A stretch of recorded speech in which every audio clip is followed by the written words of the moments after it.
Oke, ini setahun 2 tahun tidak apa-apa, aman, dia kuat. Tapi kalau ini ada tindak pidana korupsi, 18 tahun loh SSC. Ini saya kira aman, 2 tahun terus aman. Tapi saya ngomong, tapi fundamental dasar ini kan harus satu itu, kemudian 2. Pasar, ini ngomong pasar, itulah kenapa saya turun gunung mau.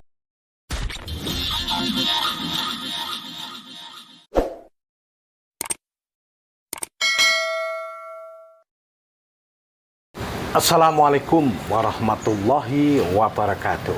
Waalaikumsalam. Selamat Yahmine, jumpa kembali dengan saya di Objektif Channel. Kali ini saya akan berbincang-bincang dengan tokoh yang ada di Bojonegoro. Beliau ini adalah mantan ketua DPRD Kabupaten Bojonegoro. Siapa dia? Bapak Anwar Soleh. Assalamualaikum Pak Anwar. Waalaikumsalam. Masih bulan Syawal ya. Kita berlebaran dulu, minal aidin wal faizin. Gimana, sehat? Alhamdulillah. Ya. Gini Pak Anwar. Iya. Akhir-akhir ini di Bojonegoro ini melejit tentang kabar-kabar, bahkan dalam kepemimpinan Bupati Ana Muawanah ini cenderung kontroversi. Menurut Anda bagaimana? Ya, saya lihat ada beberapa kebijakan yang dia selesaikan dengan cara-cara diskriminatif. Loh, kok diskriminatif? Taruhlah dengan Dewan. Kenapa Dewan ini begitu takutnya? Bahkan ada salah satu anggota Dewan itu yang kira-kira nggak suka, diancam, kamu nggak akan jadi. Oh, masa sampai seperti itu? Itu ada saksi. Ya. Ini kan, ini kan aneh bin gaib, Bang. Nah, tetapi dari segi kepemimpinannya di Bojonegoro, kita tahu bahwa pembangunan juga semakin melejit, jalan-jalan bagus, bahkan ada yang mengatakan ngelenyer ya, istilah Bojonegoro. Menurut panjenengan gimana? Oh, banyak jalan diperbaiki. Tapi sebanding nggak dengan duitnya. Duit nggak karu-karuan. 7,4 triliun itu nggak sedikit. Berapa sisa anggaran yang tidak terpakai? Nah, apa itu? Artinya siapapun bupatinya pasti bisa membangun. Oh iya Bang, pastilah tukang beca jadi bupati ya bisa lah, duit ada, mekanisme tinggal perintah OPD lah. Karena yang duit itu ya beda lagi. Duit semawis ada. Program yang dulunya zaman bupati yang lalu itu ada program pemberian bantuan untuk pendidikan untuk siswa SMA, SMK, aliyah. Ini ketika Ana Muawanah menjabat Bupati Bojonegoro tidak dilanjutkan. Bahkan saat itu masyarakat Bojonegoro yang mau bersekolah ke SMA, SMK itu kan masih minim. Ya. Kemudian Bupati yang lama memprogramkan bantuan biaya pendidikan itu. Nah, kalau sekarang animo masyarakat untuk bersekolah di jenjang SMA, SMK itu kan sudah banyak. Mestinya itu ditingkatkan untuk bantuan kepada siswa atau lulusan SMA, SMK yang ingin melanjutkan di perguruan tinggi. Ini juga menyiapkan SDM yang handal, yang baik untuk masyarakat Bojonegoro sendiri. Kita kan punya anggaran yang begitu besar. Bahkan tidak sering setiap tahun terjadi silpa yang nilainya triliunan. Menurut Pak Anwar bagaimana? Jadi beliau itu kan aneh. Kepemimpinan ini mestinya berjenjang. Yang lama itu, yang baik, yang mau dilanjutkan. Jangan dibunuh dengan semena-mena. Ini yang sangat-sangat kontroversi. Kemudian bicara wajib belajar. Siapa sih yang nggak ngerti? Atau mungkin dia lupa wajib belajar ini kan tingkat SD, SLTP dan SLTA kan itu. Iya. 9 tahun wajib belajar ini kan kemarin kan sudah SD sudah selesai kan. SLTP dan SLTA. Mbok yang ini betul-betul dicermati, didorong. Lu berat lu pendidikan orang tua ini kalau nyekolahkan SLTA nggak punya duit terus kemana? Menurut saya begitu. SLTA ini diselesaikan dengan baik. Warganya. Bicara S2, S3, S-Koplo itu urusan belakang lah. Gitu.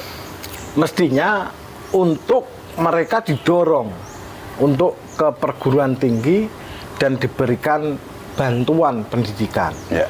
Bukan beasiswa full ya, tetapi minimal ada bantuan untuk ke sana supaya outcome-nya satu untuk penundaan pernikahan dini. Karena Bupati juga mempunyai program, saya membaca di media itu mempunyai program memberikan insentif kepada mereka-mereka yang menikah sesuai usianya, sesuai peraturan perundang-undangan. Nah, ini menurut Pak Anwar, program ini mengena atau tidak? Ya relatif dan itu tergantung memang selera penguasa kue mbok uncalno piye terserah awak dhewe kuwi wis suka-suka dia kan berpikirnya kan mungkin lebih tapi menurut saya kebijakan-kebijakan yang kontroversi taruh lah ya ora elok lah menurut kembali ke masalah hibah. Iya. Ini menurut Pak Anwar banyak di kabupaten kita itu orang miskin, orang tidak mampu. Kita sudah memberikan hibah kepada kabupaten lain. Bahkan kalau menurut analisa saya, kalau hibah ke Kabupaten Blora terkait jembatan, jalan misalnya, itu masih ada hubungannya dengan Bojonegoro kita, warga Bojonegoro. Tetapi kalau di Sumedang, ini menurut Pak Anwar gimana ini? Pandangan saya, bupatinya itu kan ganteng. Beliau itu mantan DPR RI, mungkin temannya di situ. Di sana kemiskinannya lebih sedikit daripada Bojonegoro. Paling itu DPR yang kedok itu mungkin nggak pernah ke Sumedang kok. Yang saya nggak habis pikir ke sana. Mudah akeh diwewehno iki kan ya. Ya kita tahulah ya kalau hibah ke kabupaten lain itu memang secara peraturan perundang-undangan boleh gitu ya. Boleh, tapi kenapa harus Sumedang saja? Seperti Bali. Bali itu kan yang mempunyai penghasilan atau pendapatan asli yang besar itu kan Badung ya. Kemudian dia menghibahkan ke kabupaten Kelungkung. di sekelilingnya. Saya juga mempelajari yang itu tentu ada kaitannya. Betul, geopolitik, geoekonomisnya ada. Tapi kalau di Sumedang ini gimana? Lha kuwi lho tak ubah ndas koplak sampean. Ya apa tak pikir iki sebab iki koncone DPR kan ada sesuatu, ada sesuatu. Ya, mestinya kira-kira yang tahu kan beliau sendiri dan DPR yang ngedok. Tapi Pak Anwar pernah nggak cross check misalnya atau mungkin punya teman di sana kegunaan dari hibah yang dari Bojonegoro itu untuk apa? Nggak tahu saya. Tapi dipakai alasan wis tonggone alasan pinter alasan ya untuk ngene-ngene teknologi jare sepintas itu. Ini kan saya heran di situ. Hibah ini proses pembahasan APBD ini kan berangkat dari usulan desa. Musbangde. Sedangkan usulan-usulan di Musrenbang itu banyak yang nggak dipakai kok. Ngapain mikir yang lain? Itu aja. Ini kan kontraktif tuh. Mestinya kan namanya pembangunan di tingkat kabupaten tersusun, terencana dengan baik, mulai dari Musrenbang sampai ke Musrenbang kabupaten. Nah, apakah di Bojonegoro ini sering tidak melalui proses-proses itu, kemudian tiba-tiba dengan tiba-tiba muncullah suatu program, bahkan program itu menurut publik itu tidak menyasar kepada masyarakat. Ada nggak seperti itu? Bicara satu wisata religi, sampean coba lihat aja di Margomulyo. saya heran berkaku. Apa fungsinya, lingkungannya bagaimana, kondisinya bagaimana. Itu kalau hujan, tebing yang diperkas itu longsor, ini mau jadi candi. Itu duit ratusan miliar sudah terbentuk. Sekarang tidak kelihatan, coba aja. Gini ya, kalau mengingat program yang wisata religi, itu apakah sudah sesuai dengan aturan yang ya ketika itu direncanakan, pekerjaan ini bertahap melebihi tahun anggaran. Itu semestinya program 1, 2, 3 tahun ini seperti kabupaten di Kalimantan Tengah itu bangun DPR 3 tahun. Perencanaan ini sudah didok terlebih dahulu. Anggaran habis 100 miliar. Misalnya 100 miliar. Kemudian didanai selama 3 tahun. Misalnya tahun pertama 30, 10, kemudian 40 berarti 60. Itu gak orang jelas dibangun tambahi hitungannya enggak. Dan itu aja yang menawar nggak punya nyali. Ini saya heran kaget. Coba sampean check up di lapangan, checking di lapangan. Koyong ini bangunan itu nggak tahu ratusan miliar. Itu nolong dipakai duit aja ngono cah apa-apa. Atau mungkin kebingungan gitu ya. Kira-kira di antara bingung iki piye carane ngentekno gawe ide besar. Kemudian tidak terkonsep dengan jelas program-programnya sehingga lambian. Jadi terus piye? Oke, ini setahun 2 tahun tidak apa-apa, aman, dia kuat. Tapi kalau ini ada tindak pidana korupsi, 18 tahun loh SS-nya. Ini saya kira aman 2 tahun terus aman, tapi sekarang tapi fundamental dasar ini kan harus satu itu, kemudian 2. Pasar, ini ngomong pasar, itulah kenapa saya turun gunung mau nyoba nyalek lagi itu di situ. Pasar itu RTH, rencana tata ruang lahan hijau, coba mau digusur, mau dibikin lahan hijau. Ada perdanya, sampai nanti tanya, mosok loh, perda itu didok hanya 2 jam. Ya Allah Gusti, jadi ajuan seminggu dimasukkan dewan, dibahas, PU fraksi itu ditumpuk, Mbak. Kak Beni nung kene, pokoknya ikuti gak tak kira. Aduh, itu yang saya nangis, ya Allah. Terus kalau pasar kota itu kepemilikan tanahnya siapa? Itu daerah. Tanah daerah ya? Tanah daerah. Bukan tanah. Bukan. Saya mohon maaf, saya tahu sejarahnya. Ketika saya DPR 92-97 di tahun 93 itu ada bahasa. Di mana Pemda nggak punya duit mau rehabilitasi pasar. Undang investor. Ketika itu ada Alimdo. Ya, di 93. Kemudian Alimdo berkenan, sistem pembayarannya bagaimana, Bang? Bedwaran duit. Dibelilah, dicicil sama pedagang. Kemudian ada perjanjian tahun 94 sampai 30 tahun, 94 sampai 2024 kan begitu. Ini kan belum selesai. Tapi tata ruangnya sudah dibikin. Makanya ketika para dewan itu coba nongol deh di pasar tuh. Itu yang mendorong, yang menyemangati saya untuk maju di situ. Gak kebelet aku udah DPR naik apa lah. Sudah pernah jadi ketua DPRD kan gitu ya. Jadi baik, orientasi dari sekarang ini berpolitik kembali dan maju sebagai caleg ini orientasinya seperti itu. Menegakkan kebenaran dan keadilan di Bojonegoro. Itu tok semua. Kalau saya maju, saya partai, saya ada fondasi. Jadi ora penting. Hiburan gitu. Oh ya, ini kan jabatan bupati itu sampai September. Artinya September baru dia turun jabatan. Ada dengar ini, selenting-selenting.